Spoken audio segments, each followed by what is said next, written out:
Politique, Assemblée nationale. Après 8 heures de débat, la loi sur l'apatridie adoptée. Journée marathon hier pour les députés de la Commission des Relations Extérieures, convoqués à 10 heures pour se plancher sur le projet de loi autorisant le président de la République à ratifier la Convention de 1954 relative au statut des apatrides signée le 28 septembre 1984 à New York et le projet de loi autorisant le président de la République à ratifier la Convention de 1961 sur la réduction des cas d'apatridie signée le 30 août 1961 à New York. C'est finalement à 20h44 que les députés les ont adoptés.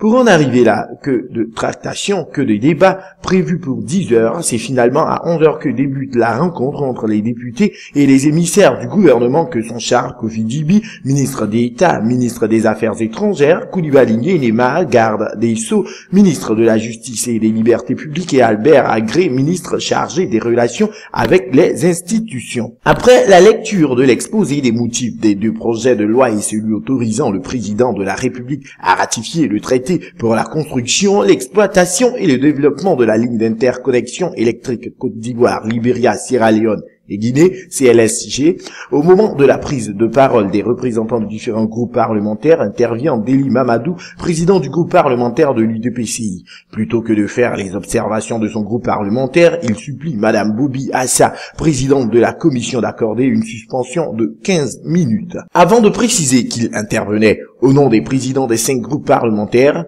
une proposition appuyée par Gaston Ouassena-Koné, président du groupe parlementaire PDCI. En lieu et place des 15 minutes de suspension demandées, ce sont à 4 heures de suspension qu'on a eu droit, puisqu'au finish, les travaux n'ont repris qu'à 15h50. À nouveau, le député Deli Mamadou demande et obtient la parole qu'il repasse au député Gaston Ouassena-Koné. Après concertation, nous avons résumé nos préoccupations en 3 questions. Y a-t-il des apatrides en Côte d'Ivoire? Si oui, combien sont-ils? Quelle est l'incidence de la satisfaction de la ratification du projet de loi sur la nationalité? Interroge-t-il.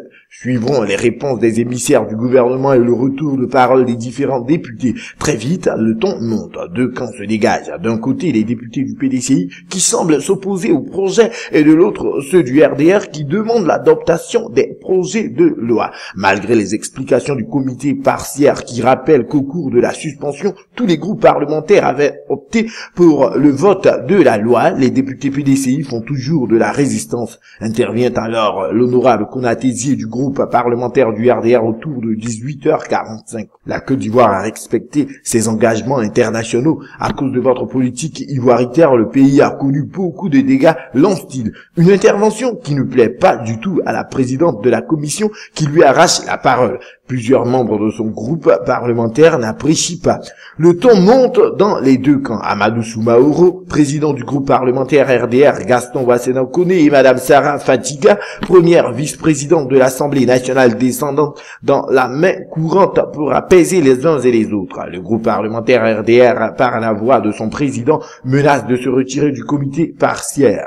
Finalement, il renonce à mettre à exécution cette menace. Entre-temps, plusieurs députés PDCI quittent la salle. À nouveau, les députés Deli Mamadou demandent et obtiennent une autre pause de 15 minutes. Elle durera cette fois 35 minutes. Finalement, les 2 projets de loi sur l'apatridie sont soumis au vote. Ils sont votés à l'unanimité. Il est 20h50.